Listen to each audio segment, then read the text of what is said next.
Assalamualaikum warahmatullahi wabarakatuh. Alhamdulillah wassalatu wassalamu ala rasulillah wa ala alihi wa sahbihi ajma'in amma ba'du. Apa kabar semuanya teman-teman? Semoga kita semua dalam lindungan Allah subhanahu wa ta'ala dan senantiasa Allah berikan taufik untuk melakukan ketaatan dan amal soleh. Amin ya rabbal alamin. Nah teman-teman sekalian, sore hari ini saya agak sedikit berbeda untuk menyampaikan kitab Mukhtasar Minhajul Qasidin ini. Saya sekarang berada di outdoor, di luar ruangan ya teman-teman. Semoga tempat ini bisa menjadi penambah semangat buat teman-teman untuk belajar dan juga bisa lebih enjoy di dalam menerima materinya nanti. Baik, kita lanjut ya teman-teman. Materi kita hari ini masih di kitab Keutamaan Ilmu dan hal-hal yang berkaitan dengannya. Apa sih maksudnya? Kitab ilmu, keutamaan dan apa-apa yang berkaitan dengannya. Ya, nanti di sini akan dibahas, walaupun saya sudah bahas sebelumnya teman-teman tentang keutamaan ilmunya. Sekarang kita akan berbicara tentang hukum menuntut ilmu. Faslun. Qad ruwiya an Anas bin Malik radhiyallahu anhu 'anil Nabiy sallallahu alaihi wasallam annahu qala talabul ilmi fariidatun 'ala kulli muslim. Sungguh telah diriwayatkan dari Anas bin Malik radhiyallahu anhu dari Nabi sallallahu alaihi wasallam bahwasanya beliau bersabda, menuntut ilmu itu wajib bagi setiap muslim. Akhrajahu Ibnu Majah. Hadis ini dikeluarkan oleh Ibnu Majah dan bisa dilihat di Sahih Ibnu Majah. Teman-teman sekalian yang semoga kita dirahmati Allah Subhanahu wa taala. Qala al-musannifu rahimahullahu taala ikhtalafa an-nasu fi dzalika. Berkata pengarang kitab ini Al-Imam Ibnu Qudamah Al-Maqdisi rahimahullahu taala, telah terjadi perbedaan pendapat di tengah-tengah manusia. Nah, ini menunjukkan bahwasanya yang berbeda pendapat di sini bukan cuma ulama, ya teman-teman, tapi hampir di banyak kalangan dari tokoh-tokoh ilmuwan. Dan beliau menukil pernyataan dari ahli fiqih. Faqala al-fuqaha'u huwa ilmu al-fiqhi iz bihi ya'un al-halal wal haram.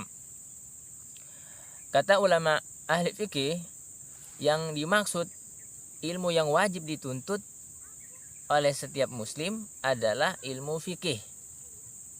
Kenapa ya teman-teman? Ada yang tahu? Alasan mereka karena dengan mempelajari ilmu fikih, seorang muslim dapat mengetahui mana yang halal, mana yang haram. Perkara halal haram di dalam kehidupan seorang muslim itu sangat urgen, sangat penting. Kenapa? Kalau seseorang hidupnya dipenuhi dengan atau diliputi dengan hal-hal yang halal, maka hidupnya insya Allah ta'ala diliputi dengan kesenangan, kebahagiaan, keberkahan dari Allah subhanahu wa ta'ala. Kenapa? Karena di dalam hatinya tidak ada keraguan-raguan. Dia yakin ini adalah kebaikan. Dia yakin ini adalah sumber keberkahan. Tetapi apabila seseorang tumbuh besar mengkonsumsi hal-hal yang haram, baik makanannya, minumannya, pakaiannya, maka dia akan mengalami ketidaknyamanan di dalam hidupnya, merasa bersalah dan dihantui rasa takut sebagai manusia ciptaan Allah Subhanahu wa ta'ala. Itu memang sifatnya seperti itu ya, kalau sebuah kesalahan. Inilah alasan kenapa ulama ahli fikih mengatakan ilmu yang wajib dituntut oleh setiap muslim adalah ilmu fikih. Kemudian kita lihat lagi pernyataan dari ahli tafsir dan ahli hadis. Mereka berkomentar huwa ilmul kitabi wa sunnah. Mereka mengatakan ilmu yang wajib dituntut oleh setiap muslim adalah ilmu Al-Quran dan Sunnah. Kenapa? Idbihima yutawassalu ilal ulumi kulliha. Karena dengan mempelajari Al-Quran dan Sunnah, seorang muslim dapat mengetahui semua jenis ilmu. Intinya seperti itu. Jadi kalau sudah seorang muslim mempelajari Al-Quran dan Sunnah, udah beres deh semuanya. Apalagi memang Nabi SAW menjanjikan bahwa barang siapa yang berpegang teguh kepada Al-Quran dan Sunnah, maka dia tidak akan tersesat selama-lamanya. Ini jaminan dari Nabi SAW. Kemudian dari tokoh Sufi mengatakan, ilmu yang wajib dituntut oleh setiap muslim adalah huwa ilmul ikhlasi wa afatin nufus, yaitu ilmu ikhlas dan penyakit-penyakit hati. Ini penting menurut mereka. Karena apa? Ya, bisa dibilang untuk apa sih orang beribadah kepada Allah Subhanahu wa taala dengan keilmuannya dari segi fikih bagus, ya, tata cara wudhu, tata cara sholatnya bagus, zakat, hajinya dilaksanakan dengan bagus, tapi tidak didasari dengan hati ikhlas. Percuma menurut mereka. Ya, karena berdasarkan syariat kita, syariat Islam, Allah Subhanahu wa taala baru menerima ibadah seorang hamba jika di dalam ibadah itu disertai dengan ikhlas dan mutaba'atur Rasuli sallallahu alaihi wasallam. Ya, jadi penting menurut mereka ilmu ikhlas dan penyakit-penyakit hati ini. Itulah sebabnya kenapa ada pernyataan ulama, betapa banyak ibadah yang tampak besar tapi kecil di sisi Allah Subhanahu wa taala karena bermasalah pada niatnya, pada hatinya. Dan ada juga betapa banyak amal kecil tapi menjadi besar di sisi Allah Subhanahu wa taala karena niatnya, karena hatinya bersih, ikhlas dalam melakukannya. Nah, ini menunjukkan apa? Betapa pentingnya peran hati yang harus dipelajari oleh setiap muslim dari penyakit-penyakit yang berbahaya mengidapnya. Nah, begitu juga ahli kalam di sini. Ya, tokoh ahli kalam mengatakan, ilmu filsafat mengatakan, ya mereka juga punya pernyataan bahwa yang dimaksud dengan ilmu yang wajib dituntut oleh setiap muslim adalah ilmu kalam. Apa ilmu kalam itu? Ilmu yang memahami syariat dengan akal, rasional. Jadi kalau sudah tidak rasional, sudah tidak bisa diamalkan seperti itu.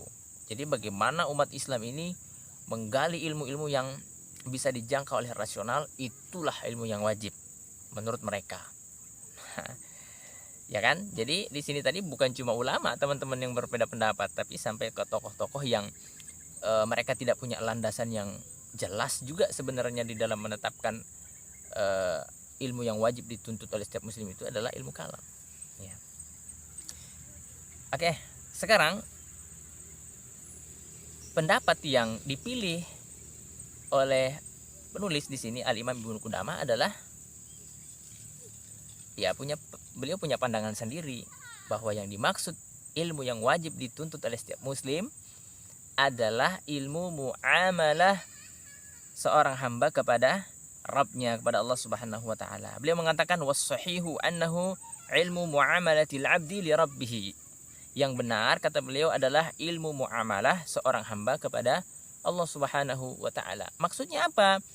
Yaitu ilmu yang terkandung di dalamnya i'tiqadun, ada ilmu tentang keyakinan. Kemudian wa fi'lun, ada ilmu amalan-amalan yang harus dilakukan seorang muslim, yang wajib-wajib. Itu harus dipelajari oleh setiap muslim. Wa tarkun, dan ilmu-ilmu yang dilarang oleh Allah Subhanahu wa taala atau perkara-perkara yang dilarang oleh Allah Subhanahu wa taala itu wajib untuk mereka pelajari agar bisa ditinggalkan. Nah, bahwa ilmu yang wajib dituntut oleh setiap muslim adalah ilmu muamalah menurut Al-Imam Ibnu Qudamah. Apa ilmu muamalah? Sekali lagi, ilmu yang terdapat di dalamnya perkara i'tiqadun, keyakinan, wa fi'lun, amalan-amalan yang wajib dikerjakan, wa tarkun, dan perkara-perkara yang wajib untuk ditinggalkan. Sebenarnya pemilihan pandangan ini dari Al-Imam Ibnu Qudamah tidak berselisih dengan pandangan-pandangan sebelumnya dari ahli fikih dan ahli tafsir mufassir, tidak bertentangan. Karena kalau seseorang mempelajari tentang keyakinan, pasti rujukannya kepada apa? Al-Quran dan Sunnah. Begitu juga dengan amalan-amalan, ya, amalan-amalan amal saleh, kembalinya kepada Al-Quran dan Sunnah. dan juga tuntunan dari ilmu fikih. Dan dari semuanya itu, amalan keyakinan, amalan zahir ya, itu harus dilakukan dengan keikhlasan dan berusaha mempelajari hal-hal yang dapat merusaknya dari penyakit-penyakit hati. Tentu pasti nanti belajarnya ke arah sana. Atau yang terakhir yaitu perkara-perkara yang wajib untuk ditinggalkan juga kembali kepada petunjuk Al-Quran dan Sunnah yang dipelajari. Ya, petunjuk dari ilmu fikih dan juga berkaitan dengan masalah-masalah hati itu juga harus dipelajari. Supaya apa? Supaya dia bisa tinggalkan ya penyakit-penyakit hati itu, sehingga dalam beramal kepada Allah Subhanahu wa taala, terutama dalam meninggalkan hal-hal yang dilarang oleh Allah Subhanahu wa taala, dia lakukan dengan ikhlas semata-mata mengharapkan pahala dari Allah Subhanahu wa taala atau mengharapkan ridho Allah Subhanahu wa taala. Sampai di sini dulu penjelasan makna hadis thalabul ilmi faridatun ala kulli muslim, bahwa hadis ini terjadi perbedaan pendapat di kalangan manusia, baik itu di kalangan para ulama ataupun tokoh-tokoh ilmu yang lain. Tetapi menurut Al-Imam Ibnu Qudamah Al-Maqdisi, bahwa ilmu yang wajib dituntut oleh setiap muslim adalah ilmu muamalah, yaitu ilmu yang mempelajari tentang keyakinan, mempelajari tentang hal-hal yang wajib untuk dikerjakan, untuk diamalkan, dan ilmu yang berkaitan dengan hal-hal yang harus ditinggalkan karena dilarang oleh Allah Subhanahu wa taala. Nah, inilah insyaallah taala yang akan menjadi fokusan kita ke depan, karena kitab ini sebagaimana tujuan penulis, bahwa kitab ini diharapkan menjadi penuntun bagi setiap pembacanya dalam mewujudkan akhlak yang mulia dan hati yang bersih, hati yang suci. Ini dulu yang bisa saya bacakan dari materi kitab Mukhtasar min Hadjil Qasidin sore hari ini. Insyaallah kita lanjutkan lagi di pertemuan atau di sesi berikutnya. Semoga Allah Subhanahu wa taala senantiasa memberikan taufiknya kepada kita untuk istiqomah dalam belajar ilmu agama, dan juga menjadikan ilmu-ilmu yang kita pelajari mudah dipahami, mudah diamalkan, dan juga didakwahkan. Saya mohon maaf. Subhanakallah bihamdik, asyhadu an la ilaha illa anta, astaghfiruka wa atubu ilaik. Assalamualaikum warahmatullahi wabarakatuh.